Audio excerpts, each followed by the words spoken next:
கோவை கணபதி மாநகரில் உள்ள கோவை ஸ்ரீ பன்னாரி மாரியம்மன் கோயிலில் 5வது ஆடி வெள்ளியை முன்னிட்டு பன்னாரி அம்மன் சிறப்பலங்காரத்தில் அம்மன் பக்தர்களுக்கு காட்சியளித்தார். நிகழ்ச்சியை முன்னிட்டு அம்மன் சிறப்பலங்காரத்தில் ஊஞ்சல் உற்சவ நிகழ்ச்சி நடைபெற்றது. இதில் பெண்கள், குழந்தைகள் உட்பட திரளான பக்தர்கள் கலந்து கொண்டனர். ஆடி வெள்ளியை முன்னிட்டு தாலி கயிறு, குங்குமம், வளையல் ஆகியவை பக்தர்களுக்கு வழங்கப்பட்டது. தொடர்ந்து ஆயிரக்கணக்கான பக்தர்களுக்கு இரவு அன்னதானமும் வழங்கப்பட்டது. நிகழ்ச்சிக்கான ஏற்பாடுகளை கோயில் தலைவர் CS மனோகர், பொதுச் செயலாளர் ராம்குமார், பொருளாளர் பொன்னுசாமி, அமைப்பாளர் வாசுதேவன், துணை பொருளாளர் கிஷோர், துணை அமைப்பாளர் அனில்குமார், செல்வராஜ், ராஜா, அசோக், முத்து, சசி மற்றும் விழா கமிட்டியினர் செய்திருந்தனர். ஓம் சக்தி பராசக்தி.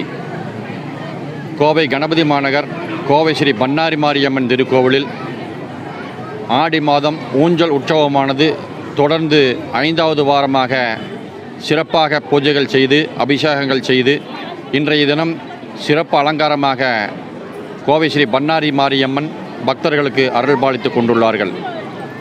இந்த திருக்கோவிலானது விவசாய பூமியாக இருந்தபோது பொதுமக்களால் சாலையோரமாக சிறியதாக சுயம்புவாக உருவாக்கப்பட்டு பக்தர்கள் அதிகமாக சிறு மட்டை சாலையாக ஏற்படுத்தி அதன் பின்னர் சிறு குடில் போல் செய்து அதன் பின்னர் பக்தர்களாக நிதியுதவி, பொருளுதவி கொடுத்து இந்த கோவிலானது உருவாக்கப்பட்டுள்ளது. சுமார் 100 ஆண்டுகளுக்கு மேல் இந்த இடத்தில் பொதுமக்கள் தரிசித்து வருகின்றார்கள் இந்த சுயம்புவான அம்மனை. அதன் பின்னர் பொதுமக்கள் அனைவரும் ஒன்று சேர்ந்து கோயிலாக உருவாக்கப்பட்டு சிலை வடிவமைப்பு செய்து அதன் பின்னர் சுமார் 26 ஆண்டுகளாக திருவிழா நடைபெற்று கொண்டுள்ளது. பக்தர்கள் வேண்டுபவர்களுக்கு வேண்டும் வரத்தை அள்ளித்தரும் அம்மனாக இருப்பதால் பக்தர்கள் திரளாக வந்திருந்து அம்மனை தரிசித்து அருள் பெற்று செல்லுகிறார்கள். இதேபோன்று நமது திருக்கோவிலின் சிறப்பு விஷ்ணு துர்க்கையம்மன் தனி கோயிலாகவும், அதே போன்று ஸ்ரீ ஸ்வர்ண ஆகஸ்ன பைரவர் தனி கோயில்.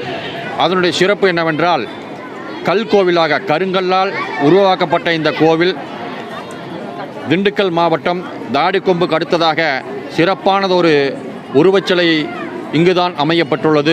ஒவ்வொரு தேய்பிறை அஷ்டமி என்றும் மாலையில் சுமார் 6:30 மணி அளவில் அனைத்து விதமான திரவிய பொருட்களையும் கொண்டு அபிஷேகமும், அதனைத் தொடர்ந்து அலங்கார தீபாராதனை, அர்ச்சனைகளும், அதன் பின்னர் சிறப்பு அன்னதானமும் நடைபெற்று கொண்டுள்ளது. அதேபோன்று ஒவ்வொரு அமாவாசை என்றும் காலையில் சுமார் 10:30 மணி அளவில் அம்பாளுக்கு அபிஷேகம், அதனைத் தொடர்ந்து சிறப்பு அலங்காரம், அர்ச்சனைகள், அதனைத் தொடர்ந்து மதியம் அன்னதானமும் சிறப்பான முறையில் நடைபெற்று கொண்டுள்ளது. இந்த அனைத்து நிகழ்ச்சிகளும் பக்தர்களாகவே மனமுவந்து பொருளுதவி, நிதியுதவி கொடுத்து இந்த திருவிழாக்கள் சிறப்பாக நடைபெற்று கொண்டுள்ளது.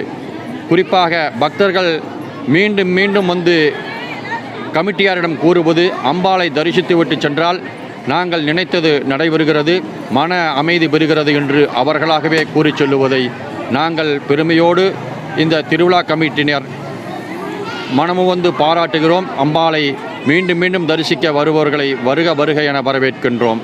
நன்றி, வணக்கம்.